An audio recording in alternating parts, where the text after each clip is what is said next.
Good afternoon, students. We're now in week 6 of our literature class, and I just want to welcome all of you to this week. We are halfway through the class, and now that we're in week 6, you need to order your books for your next class. So every time I get to week 6 of any of my classes, I always tell my class that they need to order books for their next class.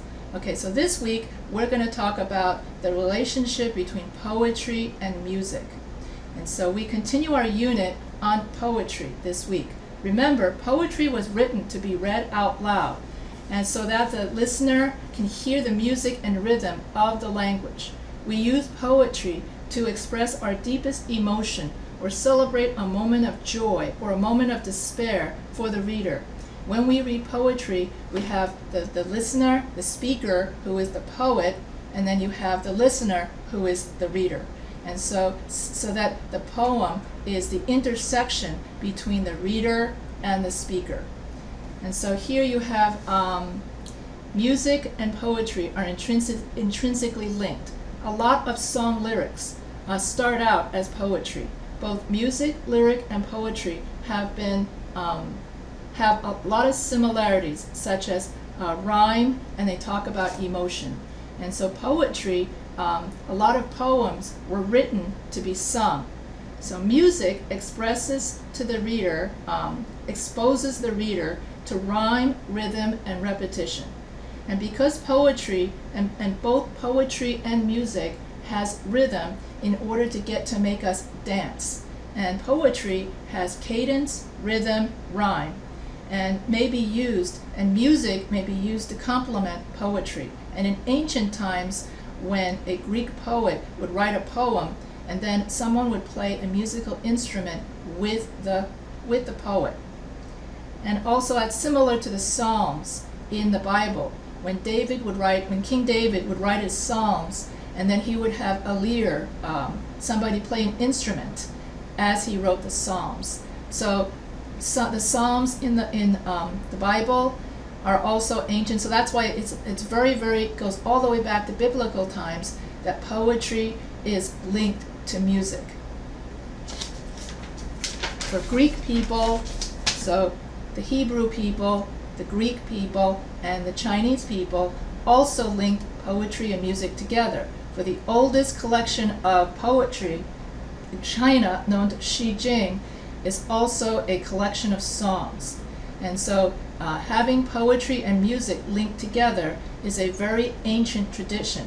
Every time you turn on the radio and you hear any kind of song lyrics that rhyme, that's poetry set to music.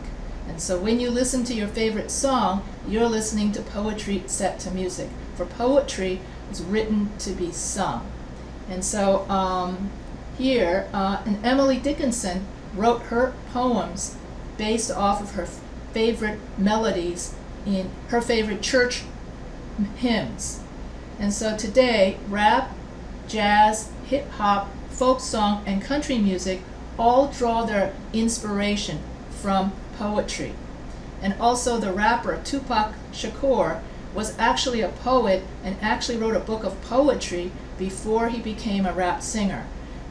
Tupac Shakur was known mainly for his rap singing, and not many of his fans realized he also wrote a book of poetry before he became famous for his songs.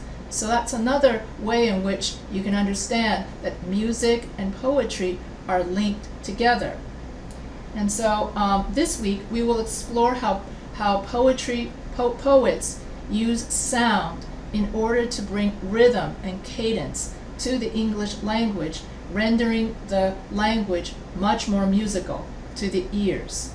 And so some of the sound devices that we are going to cover is how the poets use words to create sounds, rhythm, and cadence to the poem in the same way that drums add percussion to music. The first kind of sound device, and these kind of literary devices are known as sound devices. In other words, the use of certain sounds to create musical effects in poetry.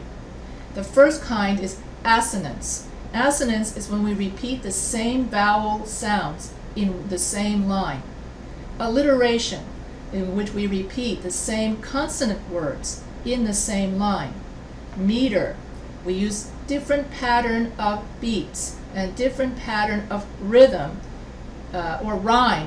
different rhyming schemes in poetry. So the most common rhyming scheme in European poetry is A, B, B, A, A, B, A, B. What do I mean by that? Or sometimes A, B, C, A, B, C.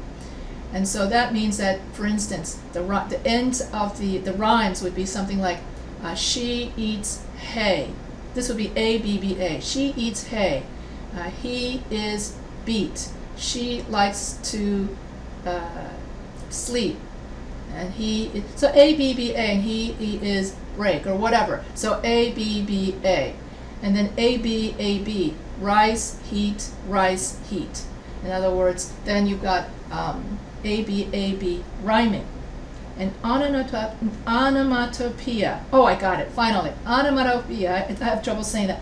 Onomatopoeia is words that imitate natural sounds, such as an example of onomatopoeia would be Old MacDonald had a farm, E-I-E-I-O, with a quack quack here and a bow wow there, that sort of thing. In other words, in Old MacDonald had a farm, you have the ducks going quack quack quack, you have the pigs going oink oink oink, and so when we have and the dogs going bow wow wow, and those are the use of words to imitate animal sounds. In this case, any kind of sound, words that imitate sound is known as onomatopoeia.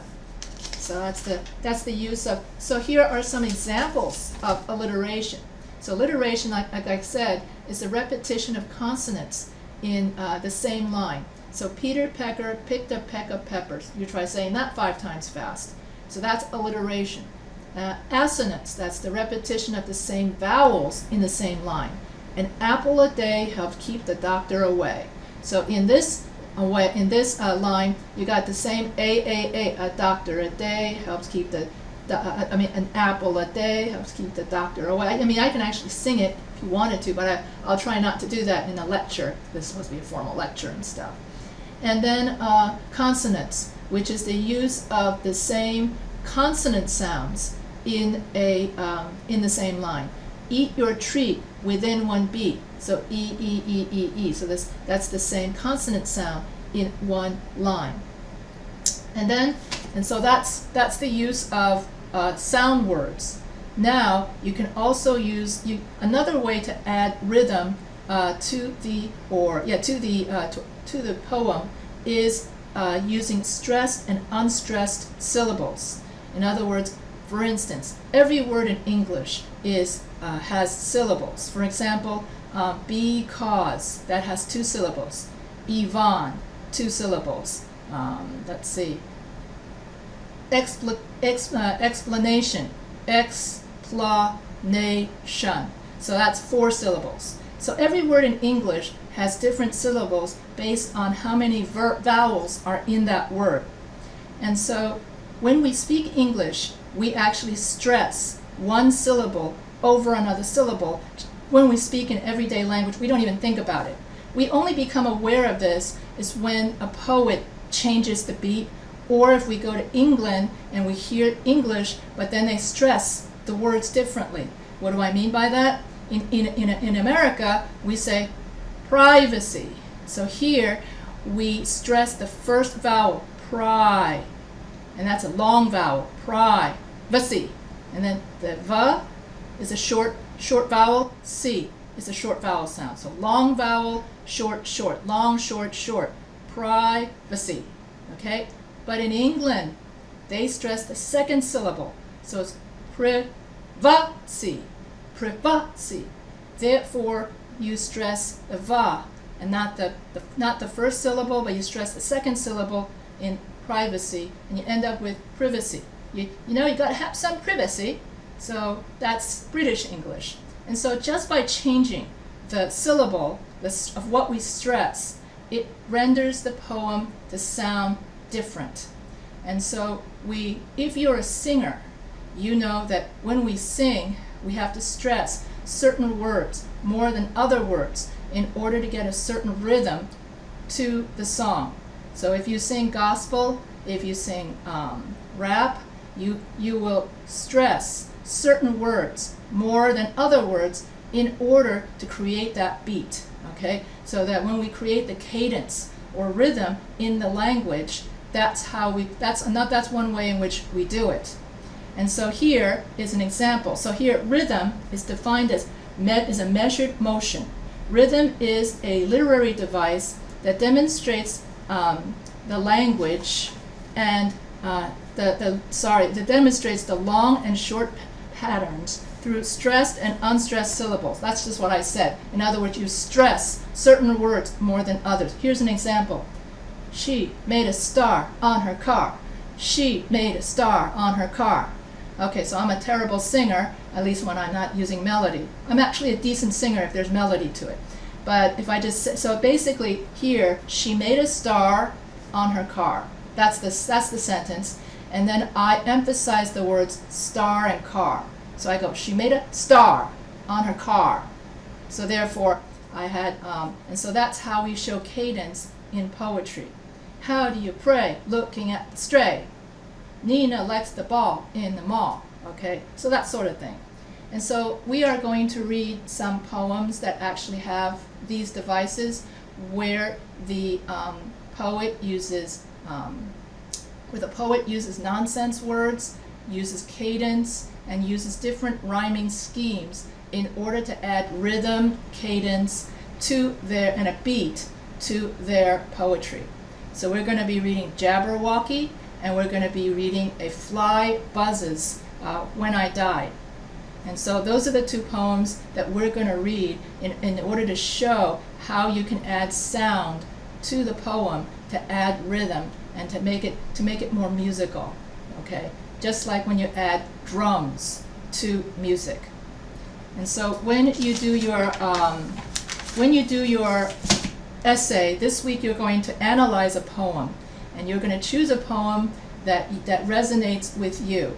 And then you're going to analyze that poem line by line by analyzing the symbolism, the figurative language, and imagery, and how these components add to the meaning of the poem. So for example, the sound of the fly buzzing adds to the meaning of her poem by expressing how annoying that fly sound is, and that she's so sick she can't raise her arms to swat it. And so that sound accentuates how helpless she is and how annoying that sound of buzzing is, using sound to emphasize her overall annoyance at being so weak that she can't even do something simple like swatting a fly. At least that's my interpretation of the poem. When you read the poem, you could have your own interpretation of that poem. That's what makes literature so exciting, is that each of us has our own interpretation of the same poem. So you're going to find a poem that resonates with you. So I gave you a list of poems that, well, actually I didn't create that list, but it doesn't matter. So you're going to have a list of poems, and I read those poems out loud to you on a video. So after you listen to me reading those poems, choose a poem that resonates with you.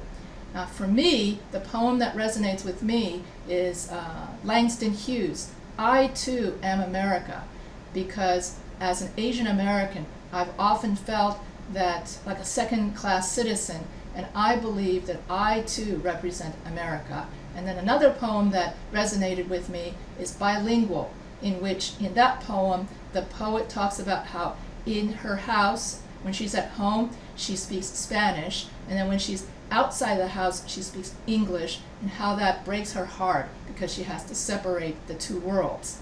So I would choose those two poems, or one of those two poems, for my poetic analysis. So choose a poem and analyze it, and then you need to have an introduction, a thesis, and then body paragraphs and a conclusion when you write your essay.